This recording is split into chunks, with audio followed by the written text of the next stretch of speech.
Right, getting ready to start cylinders 5 through 8. Getting ready to put air to cylinder number 5 so I can measure installed heights and put our new springs, locks, and retainers on. Moving through. Right, so cylinder 1 exhaust, spring installed height 1856. All right, number 5 intake 1867. All right, cylinder 5's all done. Moving on to cylinder 5 exhaust.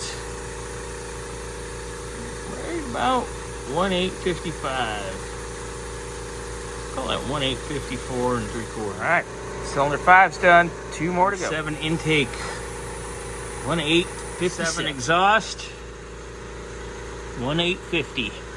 Right, cylinder 7 complete. Right. So number 8 exhaust is 1840. All right, so we got one more valve spring to put on, and then all the valve springs are done. Valve springs done.